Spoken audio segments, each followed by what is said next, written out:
Good morning, good afternoon, and good evening, everyone. This is Adrija, and you're listening to the Social Impact Stories. This is a podcast where I join in Zoom calls with student leaders from around the world and listen to their impact driven social initiatives. And I believe these stories are worth sharing because a world led by youth to bring positive change, just now, that's inspirational. And I really love listening to those stories too. And this latest episode is very interesting. Here I talk with Adrija. She is a co-founder of Unmilit, an organization that aims to impart holistic education to the marginalized children. And in this episode I talk about her journey, about how she did her fundraising for this non-profit organization, and about the obstacles of being a social entrepreneur. I'm sure you're gonna love this episode. Hi. Hi, I'm so glad to be here to be able to share my story and be able to learn more from this amazing conversation. It's really lovely to have you here, and I'm really glad that you could make the time to be here.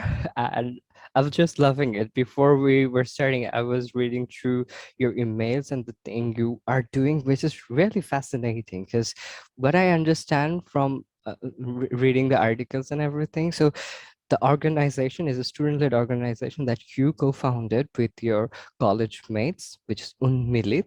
I really love the backstory about the naming too.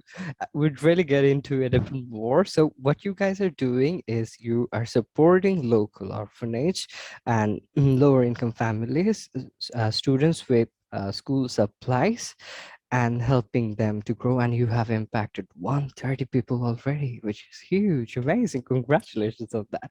So before we dive more into what you guys are really doing, I would love to know how it all got started, because because you are a student, right? And maintaining your academic studies and at the same time doing all these things, because the things you guys are doing, that needs a lot of planning and then more time executing them. So you are investing a lot of time there, so it must need a huge amount of dedication.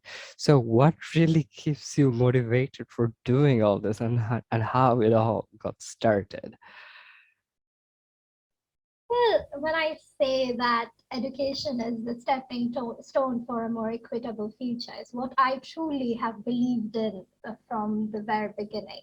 Um, but education specifically, because it ties down to who I am, where my family comes from, what my family has gone through. From a very young age, my parents instilled in me that I am very privileged. And I understand that because I've gotten things in regards to my education if I ask once or even before asking. So there hasn't been any issue.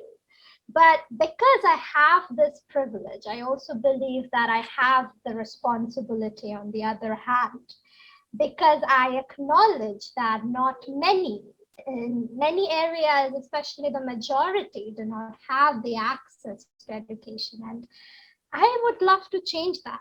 Maybe because I have this drive, I was able to have many people around me. Very fortunate to have those four people who co-founded Unmilit with me, who really were the driving force. I mean, they never let me stop.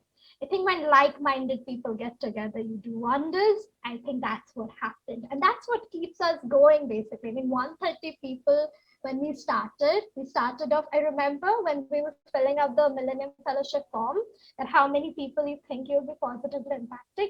We wanted to put in 50, the bare minimum. We didn't even think anything could happen. I mean, it could have been, I don't know, but when you start, you don't think you will be able to achieve that much. But at the end of the day, you are actually able to do quite a lot. I think many of us who have started on these kind of journeys have that similar kind of a story. I think you must have something similar as well. Would love to know about that as well, because it's all about us learning. Yeah, because I love one thing about the thing that you said, when you have wonderful people around you, then wonderful things happen. Because what I loved about this thing in another episode with Summer, she is from England, she was saying the same exact things. Because when you start doing it, other things would follow. So you were just thinking 50 people would be, but then you started doing it and 130, which is more than just double.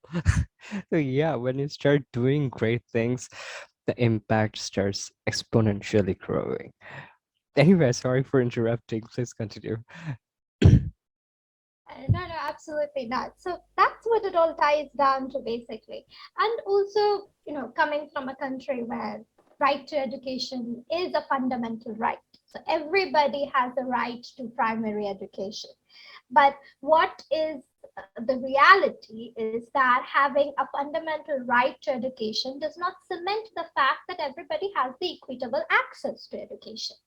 And especially with the pandemic, things, I won't say that it was always equitable, but things have accelerated to a position where I feel that if not an appropriate intervention is made, both at the local, at the very minuscule level to say the policy changes, I don't think things can become, the better version of itself.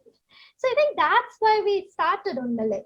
And also the name Unmilit, you must be familiar. So if I do not pronounce it in a very anglicized way, it's Unmilito.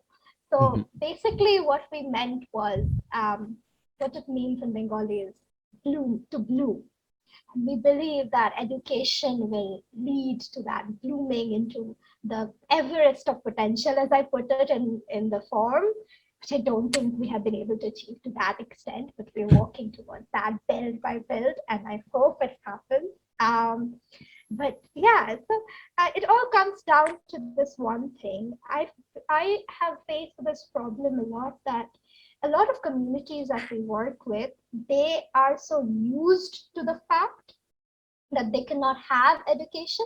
And it is used to the fact that being part of a community by the virtue of birth, which is purely an accidental thing, like my birth, your birth, it's not like you can choose. So these communities have actually internalized the feeling that, oh, we belong to this community.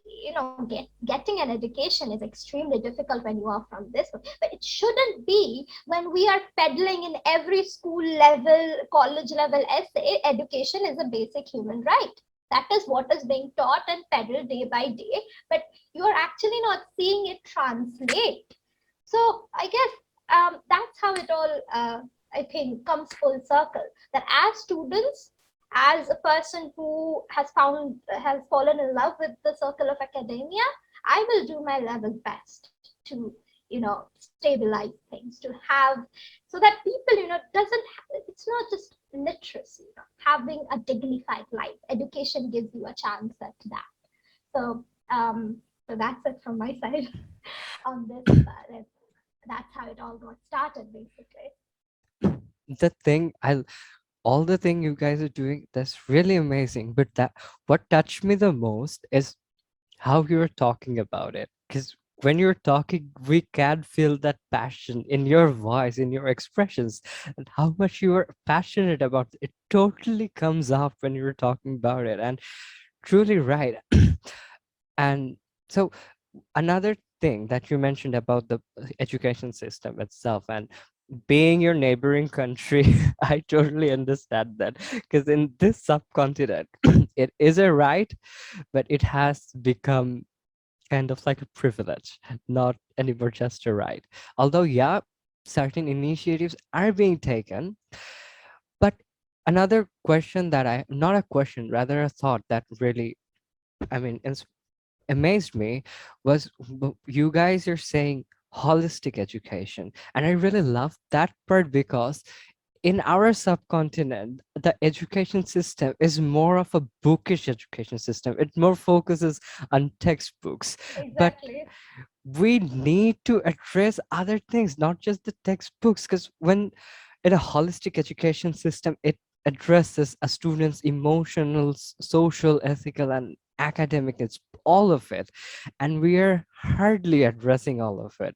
Just because of it's a right, you have to deliver education. We're just going on and on about all those academics. And so I really love that you're combining both those things together, providing educational supplies and education workshops and all to the people who needs it, and not just academic education. You are targeting a more holistic approach towards it.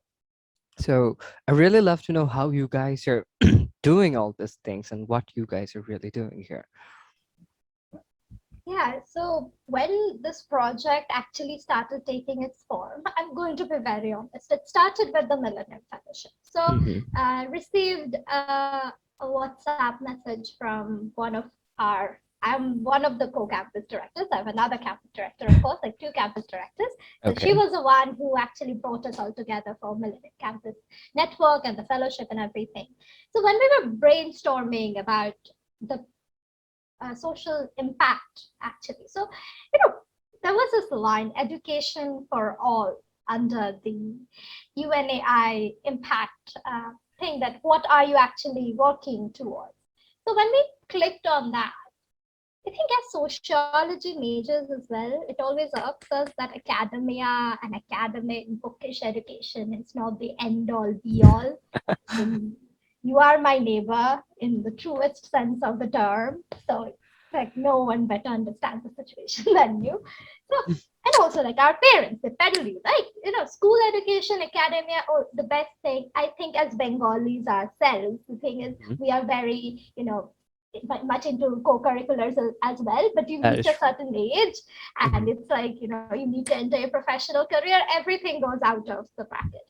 But what I wanted to focus with this, especially with lower income families, is that they don't need, a humongous PhD degree. What they need, so what we try to focus on is need based education, what they actually need from us. So, what we managed to do was go in those lower income areas, ask them. Mhm. So there was an excuse. Not many people are actually willing to talk to you that often, and that to like young kids, like 19 years old. What even are they going to talk about? So, for lack of a better word, we surveyed basically. So, what is your take on the education system? And what we came to the conclusion is many people are into co-curriculars. The children, they love to paint. They're really good at recitation. They're Wow. really good at singing. Some are good at dancing. Some are real good at handicraft. Some are good at, we in our area where we actually conducted all these surveys and projects, there were many workshops that were making sanitary napkins for women, but Wow. they were not able to market it. They were not able to make a living out of it. They were weaving baskets for themselves but cannot make a living out of it. So in those areas, what education can do is to open these channels up. So vocational education, not just, literacy is important. Yes, basic literacy is very important, crucial to your development even. But at the same time, these are the things that are going to support a community to be independent, to be sustainable, to be able to sustain itself altogether, independently against all the adversaries that come with it. Because when you are not educated, when you don't have, you know, belief in what you do can actually sustain yourself, you actually are in a very vulnerable spot. And people, dishonest people are everywhere. So people take advantage of you. That bothers me. But you cannot, like, being college level kids, you cannot just go in with no, we'll kill you instead. These kind of things doesn't happen. So the threats don't work the opposite way. And also with holistic education, apart from need-based and vocational training, what we wanted to focus on were two other things. One was basic sex ed and family planning, and second was vaccination rights. Now, both are extremely controversial. It's a taboo. You with vaccination, things are becoming better. With sex ed, family planning, not so much. So they're not interested in talking with you. They're not interested in having that kind of a conversation. Things don't flow above that ground of you helping them with, say, supplies or workshops. But we have tried. The only response we get, we keep on getting from people is children are too innocent for this. They are innocent. They want, as much as I would like to believe it, I believe children are innocent. I was too once. We all were at once upon a time. The world is not. And as much as I value that child's innocence, I would rather having him lose, quote unquote, lose that innocence over me, teaching them these good touch, bad touch, when are the things you should complain, rather than them facing the adverse effect of what can come out of people's greed and their manipulative tendency and what and not people do. So child sexual abuse is a huge problem in many communities, and it is because the conversation doesn't flow. So with us doing Unmilit, it wasn't, we knew that it wasn't enough, and it would be great that if we peddle this in the workshops, because Mhm. once people are in that room, they're not getting out that easily. That's a So nice strategy. as long as you can hold them out, tell them, even if they don't agree, like peddling it 10 times, 50 times, I think it does help. But I don't know how much we have succeeded in that, but we are trying. We'll see.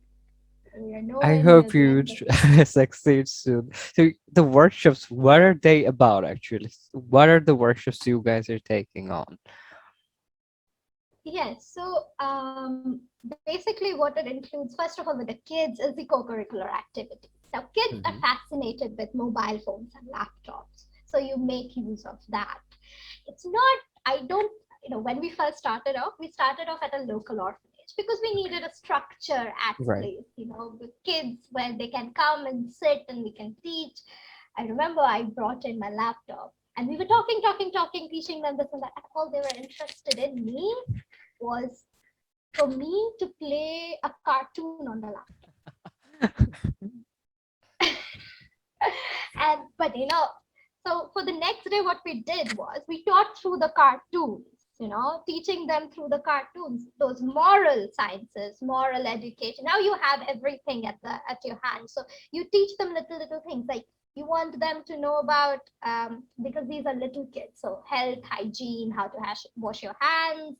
What is good health? How do you what is honesty, morality, then little things like storytelling and all this through, say, interactive sessions, Hmm. through those animated films, short films, cartoons you have. They're much more bubblier when it's that. So they come together and scream for answers. Can I answer? Can I answer? Another incentive is that, say that, so you have a bag of chocolates and you give them as incentive. Oh, so you participate, you'll get a free chocolate. That's how you start. Because just going in with books and copies and drawing pencils and materials, they're going to be scared of you. They're going to run away. They're thinking you have come there to play. But yeah, so these are the kind of workshops we do. So, giving them art materials so that they can draw and be supervised, co-curricular activities like storytelling, singing, dancing, anything that makes them happy for that 2 hours we are there. Um, but for the lower income families, you cannot have them gather at one place, say, regularly, because they have other commitments and their survival is much more important than them attending such a thing. So it's more, those workshops are more like going to door and telling them. But we have, found success in that because um, how we do this is that telling them of what you may ask is, but there are many incentives and policies that have been brought out by both our central government and our state government. But these people, they think they are too poor to even think that they will get those kind of facilities. But those are for them. These have been brought in place to help them, help boost their economic prosperity. So you tell them these kind of things, and you also. So what we did was so we are planning. It hasn't happened yet because we had our exams and things Hmm. shut down because of Omicron. But what we are trying is So as I told you, there are people in our community who manufacture sanitary napkins, but those are, cloth napkins. And so a sustainable kind of an approach than to the synthetic ones. And Hmm. in some places a bit cheaper as well. So what we are doing is that buying those things from them Okay. and then peddling sustainable menstruation drive amongst the privileged, because those people who are privileged, because you cannot have a sustainable menstruation drive among the underprivileged. They haven't had the privilege to have a healthy menstruation. You need to have them at that level. So the people who are privileged section have the idea of what, the amount of waste that is generated off the synthetic napkin, and Hmm. there are alternatives in place. So Okay. if those alternatives are coming from people who can actually make a living out of these, I think it's a win-win situation. So that is the aim. We are halfway there, but we need to work, it needs to come full circle. After this Omicron, I think gets contained a little bit, maybe in the coming months, things will open up and we can actually have a proper drive instead of sitting in front of a camera and just lecturing on sustainability. Yeah, actually do the work with you. This is very lovely work that you're doing, especially the one about sanitary napkin. You guys are buying it from them and then gonna sell it. That's an amazing idea, because when you were talking about addressing the problems with the lower income families, and I totally understand the frustration here, because I kind of wanted to once do something about it. So here's the thing. The university I study in Brack University, and just behind our university there is a huge slum, which is Bangladesh's biggest slum and world's third largest slum. And so in our university campus, in the tea stalls, you know what a tea stall is. For those who don't know what a tea stall is, it's just a stall where you sell That teas. sells tea. And the And best we tea, and mind the you. best is, and you just Yes. hang around with your friends and gossip and everything. So it's an amazing thing. You guys should visit here. Anyway, so in the tea stalls and around that place, there would be this kids who are from the slum. They're begging for money. And so here's the thing. I was talking to one of them and I was like, okay, I won't give you money. Rather, I would buy you anything that you want to eat. Because what I have overheard another day, that they were taking money and sometimes they were using those money for drugs or cigarettes, and they're just little kids, knee-high kids. I was so much perplexing all this. So I was like, I'm not gonna give you money, I'm gonna buy you everything. So this is how my friendship started with them. Okay, they comes to me and every time I'm getting tea, then I'm like, okay, buy anything you want, I'm just paying. So this is how, and then I got into talking to them and I was like, why don't you guys go to school? Is it because of the money? Because we can, me and my friends, they're all kind of dedicated, so we can help you with that. If you go to school, we would buy you uniforms and everything. And then they were like, no, if I go to school, when I'm begging here, I'm getting more money and I have to support my family because my dad is not doing anything. And he is just 8 years old. So this is, I mean, this is pathetic and sad, but this is the reality, because this is kind of their livelihood. Their family won't survive. So we were really worried about, like, even if we taught them free, that won't be cost effective for them, because when we are teaching them for free, that is an investment for them, obviously, because with that education they can earn things in the future, do other stuffs, but that investment is very costly for them because they are losing that time when they could earn something. So, and so we were planning how we can address it, and before we could find any solution, the COVID-19 hit. And so we couldn't really go any further with that.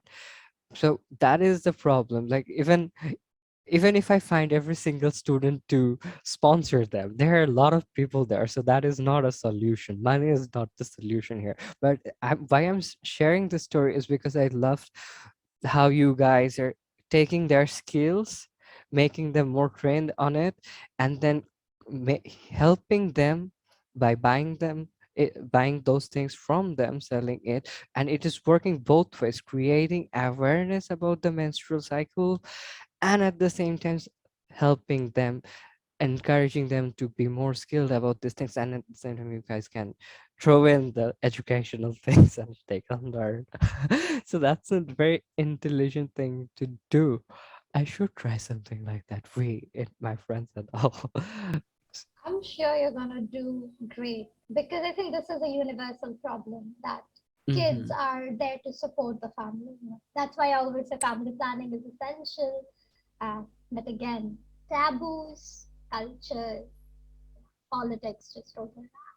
That is just Yeah, sad. that is true. The only word I have is sad. And It is sad, but well, when you're in your social impact journey, sometimes you have to deal with those sadness and be positive enough to keep doing the right thing. In the beginning you were saying that maybe we won't be able to be that much impactful, but that is what this is special about, that when you start with a very small change, it would turn into a huge positive impact eventually with time. And you guys are doing that. 130 people, that's amazing. So workshop and co-curricular activities, and another thing you mentioned in the mail was you guys are also giving school supplies to them. I'm curious about how you are managing the funding from it, because I understand it must be very difficult. So are you guys sponsoring it yourself, or do you have some ways? funding was the most difficult part of it all. I remember when we aimed at doing it, we were like, Obena, impossible. How will we manage? Because all we heard from people, like asking for sponsors, going door to door, was no. And it hurt to the biggest level. I remember, like, never been rejected like that in my life. Hurt, like, trying to do something. You know what? I always got so frustrated. I am a better person now. Hmm. But then, I said, you eat at a five-star restaurant. Can't spare 200 rupees. Anyway, but that was we were very sad. Anyway, how it all came full circle was when we had, I remember, when people start rejecting you, your morale goes down and you think you won't be able to achieve anything. So then I remember there was this webinar that Millennium Fellowship did. I think a global webinar. I think it was the second one, I think, with Pia, and she was talking about how rejection goes both ways. And I Okay. was like, okay, I can find some sympathy amongst people, and maybe we should look at some other places. So what we did was we did not go for a door-to-door campaign because, and we did not ask for sponsors. I didn't approach any NGO or anything that I had prior connections with for volunteer work and this and that. So we didn't approach them because I knew that once they've rejected you, they're not going to do anything else. Instead, what we did was we contacted like relatives, friends' family. If you have like a good somewhat of a structure, your relatives would feel like bad saying no to you. So that's why you hold it in. But I think what drove the point home for us was structuring it around your close friends and family first, and having a minimum goal, and buying things at a wholesale market so that you can get things a bit cheaper. But the reason we were able to like get like about, it wasn't exactly 30,000 in Indian rupees. It was a bit less than that. I think 29 something. I cannot remember the exact. Okay. I was so happy that I don't remember the exact numbers. But the reason it all happened like this is because we did it in the month of September. Now, you must know the September October month is very crazy for Bengalis because of Durga Puja. And people are really happy, trying to spread joy, happiness, this and that and that.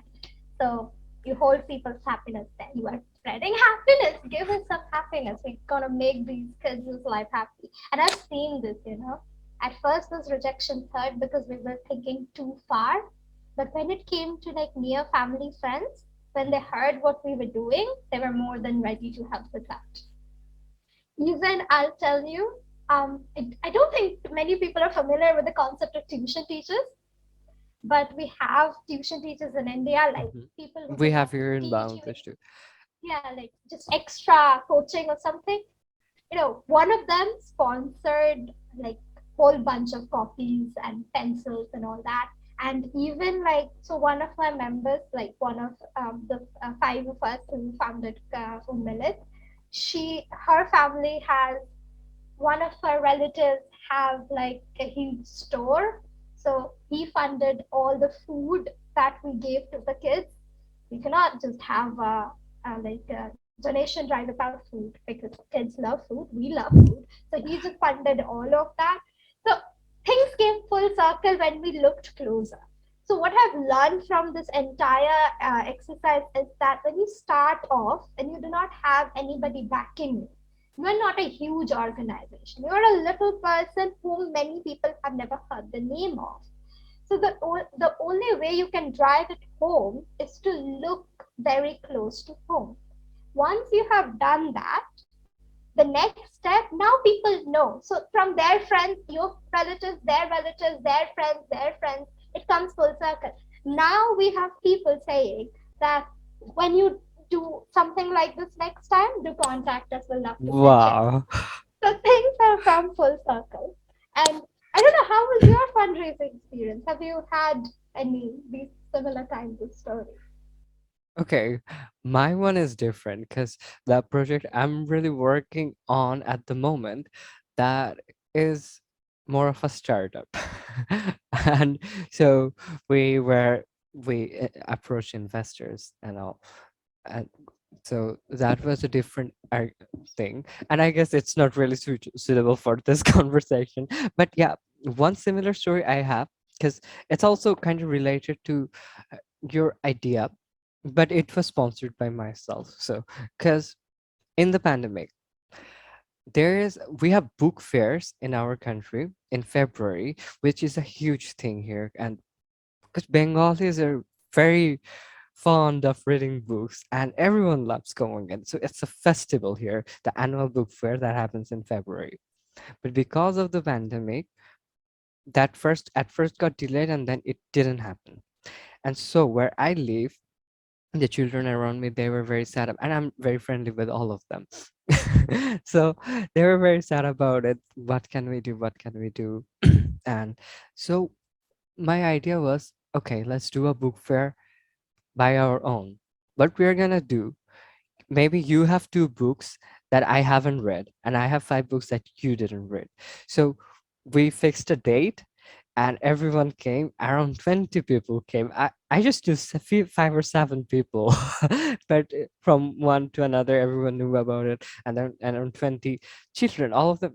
I'm saying children like I'm a very old person, but they were all like in ninth or 10th grade. So that's not that much of a kid, but yeah, they No, all no, I came. always refer to all 130 of them as kids. Like those kids, like, you see, I just turned 20, and there are many who are 19 in that Mhm. 130 bunch. But it doesn't change the fact that they're kids. They're kids. They'll always remain kids. Oh wow, that was Why do I such a find affection in motherly that? statement. Kids will always remain a kid. No, I really I love don't know that. why, but it's always like kids.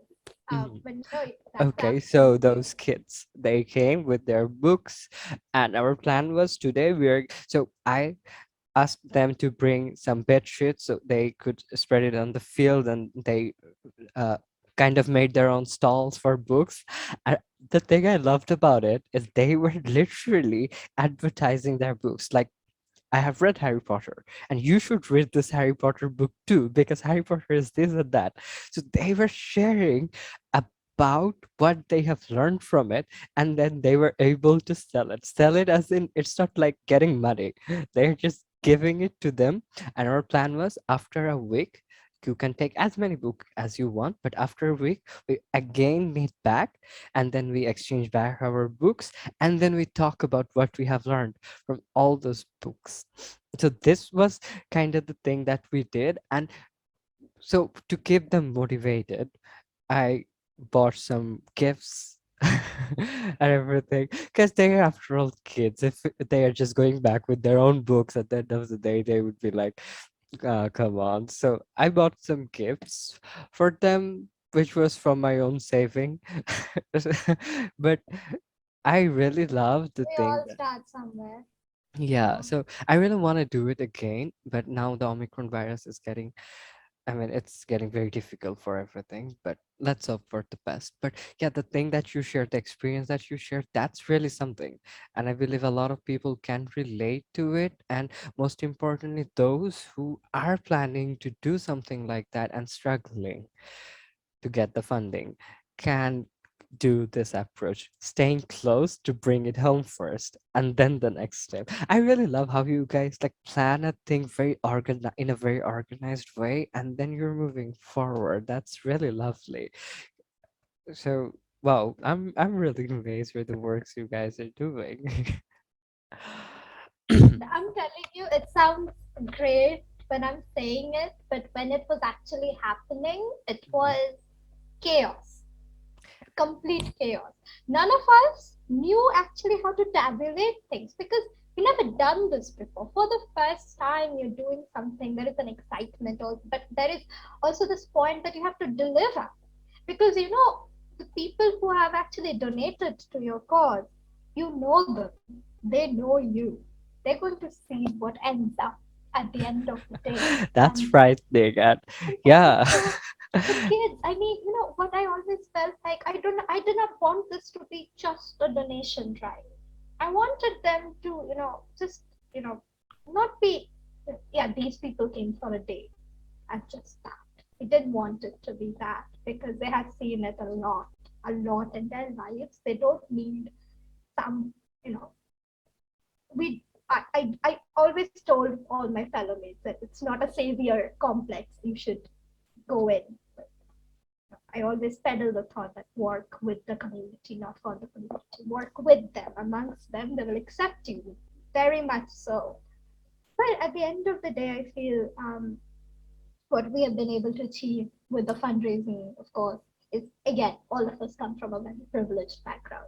All of your family, relatives, friends are at a social status where they can actually afford to spend 500, 1,000 rupees on some random people's donation drive. But I did not want it to be a random person's donation drive. We actually wanted to showcase that how a small so-called student-led organization with absolutely zero history of social impact started and actually made somewhat of a difference. If that counts, anybody can start and make that somewhat of a difference. We did it with 130 people. You don't have to do it with 130. It can be five. Do it with five and we'll be happy. But yeah, I think that's how we all begin, don't we? I'm really sure that is how you began, and you'd go a long way. It's the passion that you show.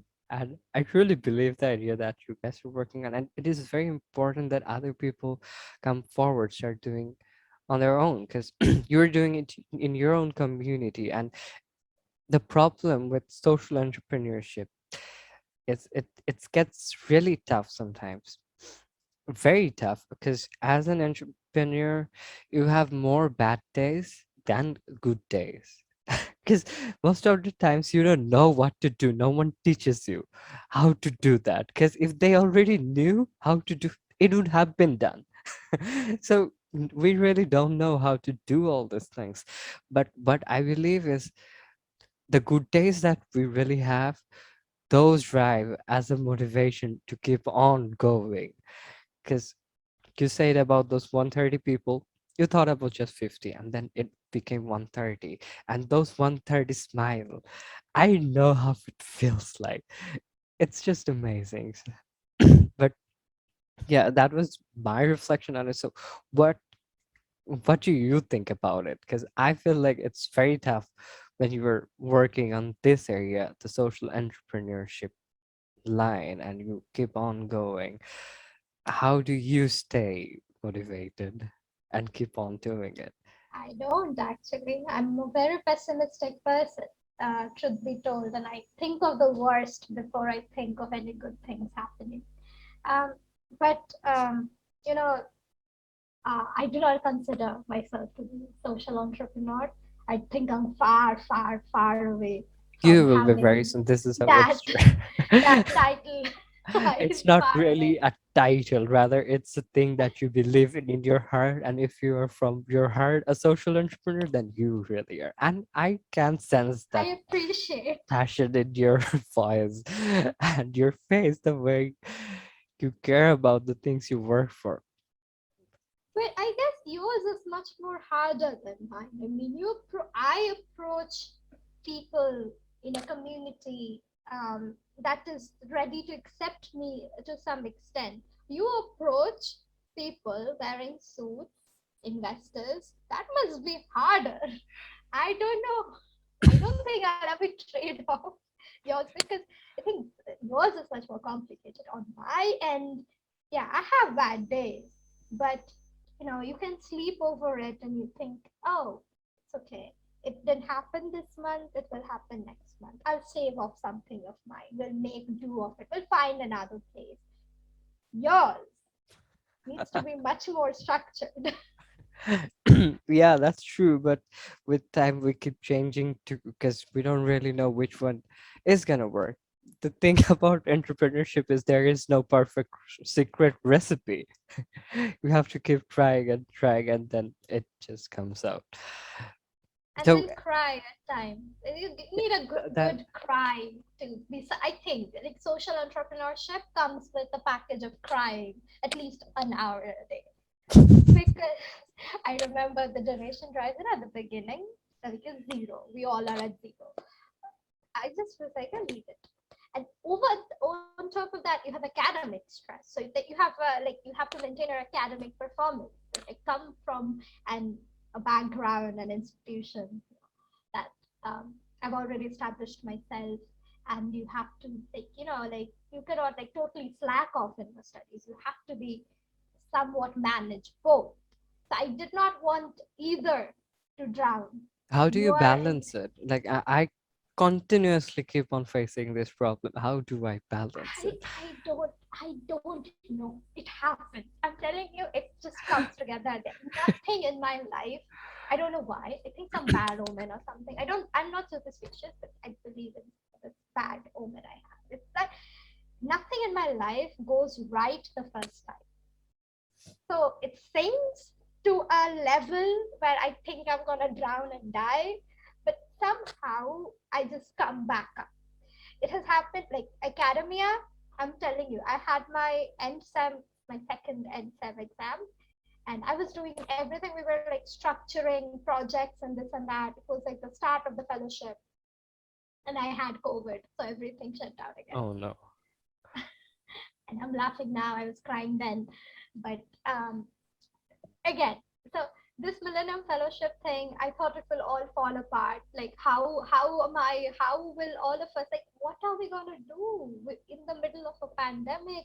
The orphanages that we were contacting, the original plan that we had was to go and teach at slums. Those all things are like closed off, like far away. How are we gonna manage? We cannot risk the lives of people for an apparent social work.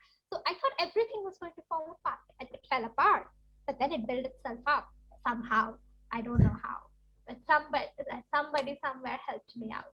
And I think, um, but one thing I will say is that if you have even a loosely structured plan, and you know I have always like done this, is that I kept aside like 2 hours of my day for this project. and because it deserves my time and my effort, and it needs to be the best, the perfect. Like I will give it my all, the all I can. So that helps you keep aside some time. But I think other than that, one thing that helps, I think, faith in yourself and that resolve you have, that kind of like pedals you and grinds you. No, you have to maintain both. And if you are this sad bunch of people like me who are very pessimistic and you like overthink things to a certain degree that you plan out everything, it works out. You will fail. It's okay. Your academic performance will suffer. You are not able to reach your goal with your project. It's okay. Take a step back, think about it, sleep over it, cry over it. The next day, you wake up, make a resolve. It doesn't matter what happened. I can't change that. I won't cry anymore. But I will have a loosely structured plan that will guide me, if not to that level that I want, to my goal, somewhere close to it. I don't need to have a fixed goal. I've always felt this, that, having a fixed goal, like I'll impact 50 people, or I'll complete this by 3 months. Sometimes you have deadlines, but at the end of the day, if you have a loose structure, I think for me, it has worked out. I give myself the benefit of the doubt that some way or somehow I'll come into it and it will happen. Or maybe a less serious answer is that if you're like me, you function best under pressure. So things are falling apart, that's when you perform your best. That is true, That actually. like that's not a good advice. That is not a good advice, but that is what happens most of the time. That is not a good advice. But That's bad that advice. is practical because it happens with me, and I have seen it to happen. Because when you're all calm and everything is so in your favor, then I have found that we're not moving forward. I'm just sitting there. But when I'm in pressure, then somehow like we start functioning to our full potential. Somebody needs to push you, like just, Yeah, that the push is deadline very is important. tomorrow. The deadline is tomorrow. I can submit. I think I produce my best version of myself during those times. The best assignments I've written 24 hours ago. The best idea, the best plan I've worked out for the workshop 24 hours ago. It's never a week ago for me. That's a terrible advice, but it does work. Well, but it's funny how I can relate to it. I'm not proud of it, I'm but, glad. but kind of like becoming the master of procrastination, but performing We very all well. deserve it. We've seen this world has gone crazy. We all deserve a little bit of procrastination. Has harmed nobody. Let's not think about much of that. It's okay. I really love it how you got very, I mean, the things you were sharing were very cold-hearted truth and being sad and everything about the relationship, and then finally you ended with a very happy, warm touch to it. So for those of That's the us, world. You see, that's the world. The world, people around you, situation around you, they just stab you, and you feel like you can't go on, and then like somebody puts on a band-aid. It doesn't fix anything, but you feel like you belong. Somebody cares. lovely. I told you I'm very pessimistic. Anyway, You keep telling that you were pessimistic, but the things you say are very optimistic. The more things I you were say working those towards, things. the I things you are say working those. towards, you have a very optimistic passion, that I can say. Because otherwise, you wouldn't have never started to dream about an equitable world, which is very hard to achieve. But also, I believe that someday we will be able to achieve with people like you. And there are many And more. you, I'm just a person who conducts a podcast and invites people, amazing and people also like you. has a startup, and also cares about Yeah, children. caring is very important. I have came to understand that. And another thing I miss that I love when you say that just a couple of minutes ago about not being a force that works for the community, rather being someone who works with the community. That is the part that is most important. And even in our fellowship, we focused on it a lot, like being the sidekick of the story, not the hero. Because when you're being a hero, you are victimizing people. But it's not about that. If you really truly care about the person and the cause that you're working for, you will become one with them. And only then you can push them to go forward. And I mean, I I like your really anecdote, this hero victimizing thing. Yes, you're right. thank you. So before we end, any final advice to the people who are listening? It has been almost an hour. So if anyone is still here, that's really amazing because you guys are really passionate about it. Otherwise, you wouldn't be here.